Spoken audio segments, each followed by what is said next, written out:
हाय।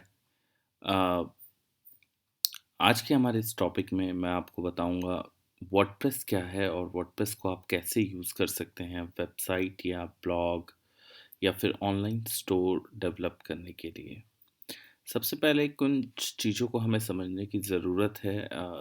जब भी हम कोई इस तरीके का प्रोजेक्ट करना चाहते हैं, लाइक वेबसाइट डिज़ाइन करना चाहते हैं या कोई ऑनलाइन स्टोर बनाना चाहते हैं, तो आप ये समझिए कि कई तरीके के मार्केट में टूल अवेलेबल हैं जिनसे हम वेबसाइट्स बनाते हैं, और उसी में एक है वर्डप्रेस। तो सबसे पहले हम थोड़ा बहुत इसके बेसिक को समझेंगे। काफ़ी बेहतरीन और पावरफुल ये टूल है। बहुत फास्ट, कम टाइम में आप ईज़िली वेबसाइट्स बना सकते हैं। इसके लिए ब्लॉग्स, इससे ब्लॉग्स बना सकते हैं और काफ़ी पावरफुल ऑनलाइन स्टोर बना सकते हैं। काफ़ी वास्ट फील्ड है वर्डप्रेस में, काफ़ी कुछ कर सकते हैं आप इसके साथ। लेकिन हमारा जो इस वीडियो का मोटिव है वो है बहुत ही बेसिक को समझना वर्डप्रेस के, कैसे ये काम करता है, क्या-क्या चीज़ें हैं, इसकी हिस्ट्री, और कैसे हम इसको स्टार्ट करें सो हम वेबसाइट्स बना पाएँ। तो ये जो साइट अभी आपके सामने खुली हुई है, ये है वर्डप्रेस .org। तो अ, यहाँ पर अगर आप आएँ, ये साइट को अगर आप विज़िट करें, तो आप काफ़ी कुछ जानने को मिलेगा आपको वर्डप्रेस के बारे में। जैसे सबसे पहले इसमें एक स्टेटमेंट है, WordPress is a open source software you can use to create a beautiful website, blog और अ ऐप।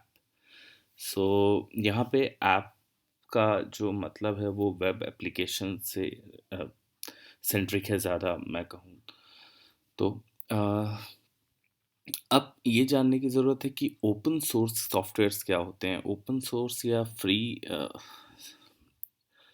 जो सॉफ्टवेयर्स होते हैं हमारे, not free in the sense, मतलब जिसका कोड अवेलेबल होता है हर किसी के लिए। आप उसे ईज़िली उसे एडिट कर सकते हैं, मॉडिफ़ाई कर सकते हैं, कोड्स में चेंजेस कर सकते हैं, और इसको अपने प्रोजेक्ट के रिक्वायरमेंट के अकॉर्डिंग, अपने बिज़नेस के रिक्वायरमेंट के अकॉर्डिंग यूज़ कर सकते हैं इन कोड्स को। और इसके लिए आपको कोई स्पेशल परमिशन की ज़रूरत नहीं है।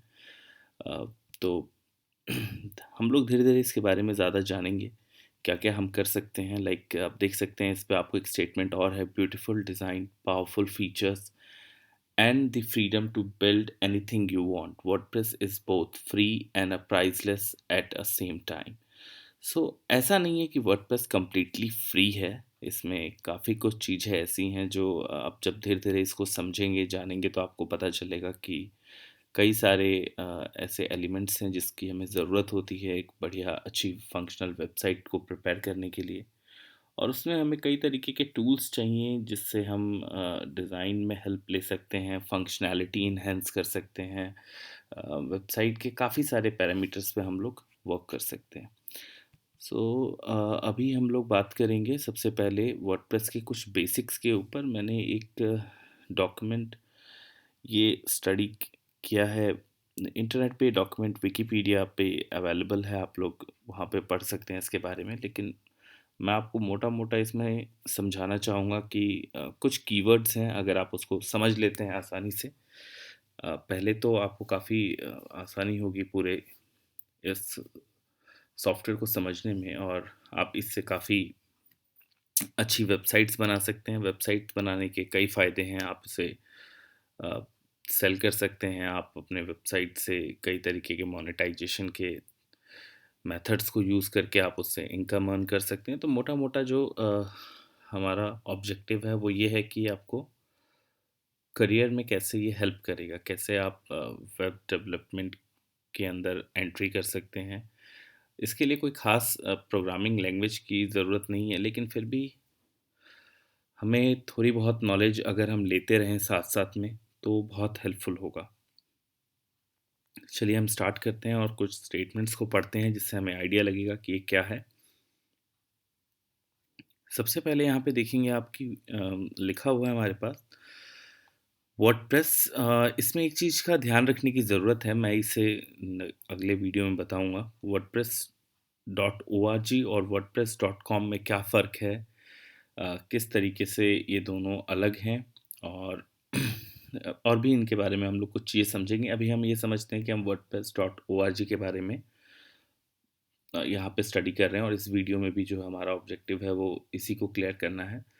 तो इसके बारे में विकिपीडिया पे लिखा हुआ है, it's a free and open source content management system written in PHP and paired with MySQL और MariaDB डेटाबेस। तो इससे हमें दो चीज़ें समझ में आ रही हैं। सबसे पहली चीज़ तो ये है कि एक free and open source content management system यानी CMS है। सो CMS एक तरीके के सॉफ्टवेयर्स होते हैं, जिसका काम होता है कि वो, अब इस वर्ड से समझिए, कंटेंट मीन्स किसी भी तरीके का इंफॉर्मेशन कंटेंट, लाइक आपके पास कोई पैराग्राफ है, कोई इमेज है, कोई कोई वर्ड है, कोई टेक्स्ट है, किसी तरीके का लिंक है, किसी तरीके का मीडिया फाइल है। सो सभी चीज़ों को हम कंटेंट बोलते हैं, और इन कंटेंट को हम मैनेज करते हैं थ्रू अ सॉफ्टवेयर, और इस तरीके के सॉफ्टवेयर को CMS कहा जाता है। लाइक कि फॉर एग्जांपल सपोज आप लोग सोशल मीडिया यूज़ करते हैं, फेसबुक हो गया या इंस्टाग्राम हो गया, तो उसमें कुछ चीज़ें आप समझे कि जैसे आपका स्टेटस अपडेट करते हैं आप टेक्स्ट में कुछ लिख के, या फिर आप कोई इमेज या वीडियो बनाते हैं, या फिर कोई आप किसी साइट का लिंक शेयर करते हैं, कुछ भी, तो वो एक तरीके का कंटेंट है। वो कंटेंट फेसबुक पे या इंस्टाग्राम पे या किसी भी प्लेटफॉर्म पे जब आप डालते हैं, तो वो कैसे पब्लिश होगा, कहाँ पे वो जाएगा, कैसे शेयर होगा, कहाँ पे वो स्टोर होगा, कैसे डिस्प्ले होगा, ये सब चीज़ें डिज़ाइन की जाती हैं, ये सब चीज़ें प्रोग्राम किया जाता है, जिससे इन सब चीज़ों को मैनेज किया जा सके। तो सिमिलर वे में हम समझे कि अगर आपको एक वेबसाइट बनानी है, तो उस वेबसाइट में बहुत सारी चीज़ें होंगी जो कंटेंट होगा। फॉर एग्ज़ाम्पल आपके कंपनी या आपके ब्लॉग का लोगो हो गया, आप जो भी टेक्स्ट उसके बारे में डालना चाहते हैं, जिस भी तरीके की इंफॉर्मेशन है, इमेजेस हो गई, अगर आपके पास कोई लिंक है जहाँ पर आप यूज़र को ले जाना चाहते हैं, या किसी भी तरीके का कनेक्शन आप किसी और वेबसाइट से किसी सोर्स से कनेक्ट करना चाहते हैं, तो वो यूआरएल्स हो गई, मीडिया फाइल्स हो गई, जैसे आपके वीडियोस हो गए, जिफ हो गए, एनिमेशंस हो गई, तो किसी भी तरीके का जो एलिमेंट है वेबसाइट पे, उसको कंप्लीटली आसानी से आप विदाउट कोड, या आप कहें लो कोड, मैं ये नहीं कहूँगा विदाउट कोड, लेकिन वर्डप्रेस में लो कोड एक तरीके का लो कोड प्लेटफॉर्म है ये। यहाँ पर आपको ज़्यादा कोड्स की ज़रूरत नहीं है, पर बेसिक्स की अगर अंडरस्टैंडिंग होगी तो आप बहुत फास्ट सीख पाएंगे और बहुत जल्दी इसको इम्प्रूव कर पाएंगे। तो एक चीज़ तो हमें समझ में आ रहा है कि ये एक free and open source CMS है, number one point. Second point इसमें ये है कि written in PHP and pair with MySQL MariaDB database.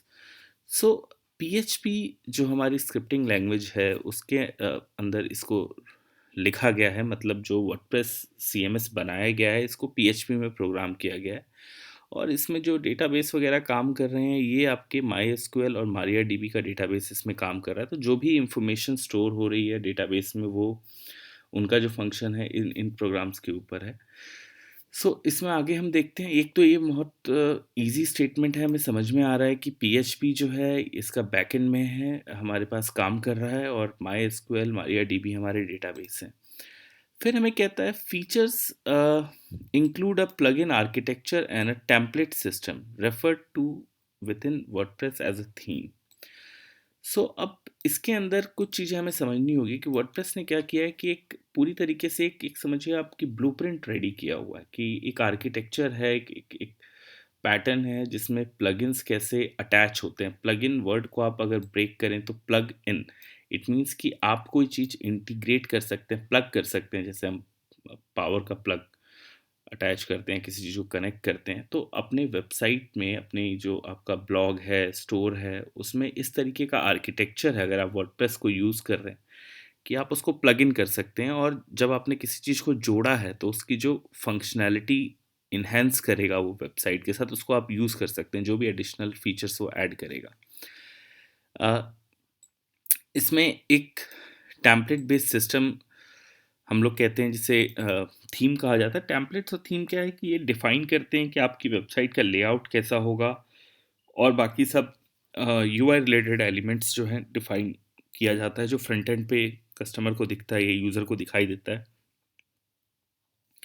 सबसे पहले जब वर्डप्रेस का स्टार्टिंग में डेवलपमेंट हुआ, तो आप ये समझिए कि इसको बनाया गया था ब्लॉगिंग के लिए। तो अगर आप पढ़ सकते हैं, यहाँ पे लिखा है WordPress was originally created as a blog publishing system but has evolve to support other web content type including more traditional mailing list forms, media galleries, membership sites, learning management system and online stores.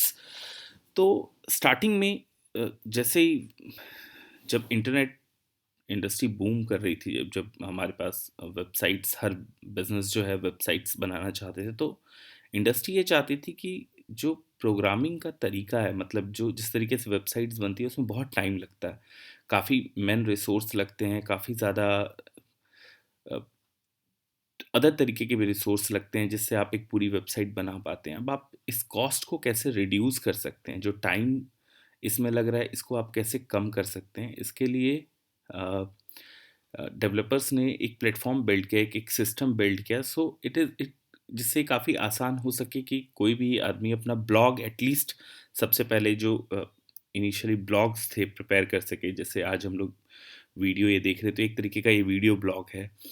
वैसे starting में लोग काफ़ी topics पे आज भी लोग बहुत लिखते हैं, ब्लॉग्स वगैरह काफ़ी बूमिंग चीज़ है। तो किसी भी इंडिविजुअल, जैसे सपोज कोई आर्टिस्ट है, कोई पेंटर है, कोई कोई फोटोग्राफर है, कोई बंदा जो है कई तरीके के काम होते हैं, और वो चाहता है कि उसके पास एक अपना ब्लॉग हो जहाँ पर वो अपनी सारी चीज़ें डाले। लाइक कि अगर वो कोई ट्रैवलर है, वो ट्रैवल रिलेटेड आर्टिकल्स लिखता है, होटल्स के रिव्यू करता है या अदर चीज़ें वो चाहता है वो कहीं प्लेस करे, तो इसके लिए ये सिस्टम बनाया गया।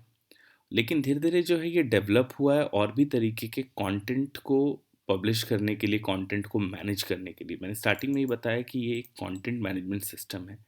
एक पेज है हमारे पास यहाँ पर, उसमें हमने कंटेंट मैनेजमेंट सिस्टम के बारे में भी थोड़ा-सा दिखाया है। क्या content management system is a computer software used to manage the creation and modification of digital content. Content management, a CMS is typically used for enterprise content management. So ये सब थोड़ी बहुत डिटेल में, लेकिन मोटा मोटा आप ये समझिए कंटेंट क्या होता है। तो कंटेंट किसी भी तरीके का इंफॉर्मेशन हो सकता है जो यूज़ करते हैं। कई सारी साइट हैं आज के टाइम पे जो वर्डप्रेस के आप कह सकते हैं ऑल्टरनेटिव है, कंपटीशन है, या मार्केट में इसी तरीके के सॉल्यूशन डिफरेंट लैंग्वेजेस में डिफरेंट डिफरेंट टाइप में अवेलेबल हैं। जैसे वर्डप्रेस ओआरजी, ड्रॉपल है, जूमला है, आपके पास विक्स है, स्क्वायर स्पेस, ये सब लगभग अलग अलग इनके बिजनेस मॉडल हैं, अलग अलग तरीके से ये फंक्शन करते हैं।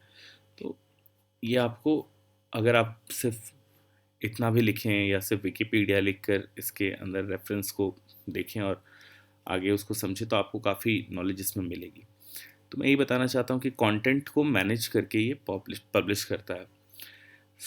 इसके बाद इसके अंदर मेलिंग लिस्ट क्रिएट्स की गई। लाइक सपोज कि आप सब्सक्राइबर्स का लिस्ट बनाना चाहते हैं, आप जानना चाहते हैं कि अगर कोई लोग आपके अपडेट्स चाहता है तो वो ईजिली कर पाए, सॉरी आप उसको मिल पाए, तो आप उसकी लिस्ट को कलेक्ट कर सकते हैं, उस पर ईमेल ऑटोमेट कर सकते हैं, फॉर्म्स क्रिएट कर सकते हैं, different different forms. Suppose community से रिलेटेड आप कर सकते हैं। आप कई तरीके के काम कर सकते हैं, मीडिया गैलरी, मेंबरशिप साइट्स बना सकते हैं, लर्निंग मैनेजमेंट सिस्टम जिससे स्कूल्स, कोचिंग या प्राइवेट ट्यूटर्स जो हैं कई तरीके से वो लोग चाहते हैं कि ऑनलाइन पढ़ा सकें या वो अपने कोर्सेज को ऑनलाइन सेल कर सकें, तो उसमें लर्निंग मैनेजमेंट सिस्टम भी काम आता है। वर्डप्रेस को अगर आप समझे तो ये काफ़ी पॉपुलर कंटेंट मैनेजमेंट सिस्टम है। अब वर्डप्रेस अभी approx 42%, 42.8% of the top 10 million website, यानी 2021 में जितने भी 10 मिलियन, यानी आप ये समझिए कि लगभग 1 करोड़ जो टॉप वेबसाइट्स हैं उसमें 42.8% यानी 42 लाख के आसपास वर्डप्रेस का इस्तेमाल करती हैं, और ये डेटा लास्ट ईयर का ही है। तो वर्डप्रेस फर्स्ट रिलीज जो हुआ था वो 2003 में हुआ है। इसके बाद इसके कई सारे वर्जन आए हुए हैं और मैं वो भी आपको दिखाऊंगा। जैसे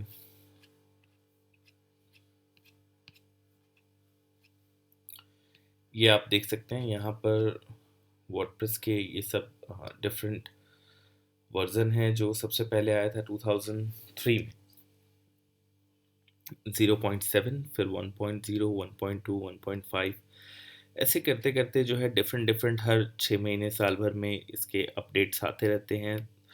काफ़ी बड़ी टीम अब इसके लिए काम करती है अक्रॉस द वर्ल्ड, और लोग अपना कंट्रीब्यूशन करते हैं क्योंकि एक ओपन सोर्स प्लेटफॉर्म है, तो कोई भी इसके अंदर मॉडिफिकेशंस कर सकता है, अपने एक्सपेरिमेंट्स कर सकता है, और लोग ऐसा करते हैं, इसको शेयर करते हैं, और तभी ये इतना ज़्यादा बूमिंग प्लेटफॉर्म है, इतना ज़्यादा यूज़ में आता है। तो अभी करंट जो वर्ज़न है इसका 5.9 है। ये इस वर्ज़न का नाम है, यहाँ पर ये नाम देख सकते हैं। तो ये कुछ म्यूज़िक रिलेटेड, मुझे इतना आइडिया नहीं है नेम्स का, लेकिन मुझे पता है कि किसी तरीके का म्यूज़िकल थिंग को डोनेट करने के लिए इस्तेमाल करते हैं। आई मीन बताने के लिए, to enhance their brand, I mean किसी तरीके का कनेक्शन है ज़रूर।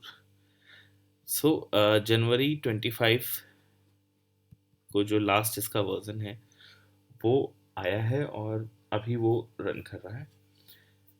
इसके बाद हमारे पास इसमें और भी कई चीज़ें हैं जो मैं नेक्स्ट वीडियो में आपको बताऊंगा, जो हम समझेंगे। इसकी सेकंड जो वीडियो है, कैसे आप वर्डप्रेस को इंस्टॉल कर सकते हैं। जैसे आप इसमें एक चीज़ को देखिए कि WordPress has to be installed on a web server, either part of a internet hosting service like WordPress.com, or computer running the software package WordPress.org in order to serve as a network host in its own right.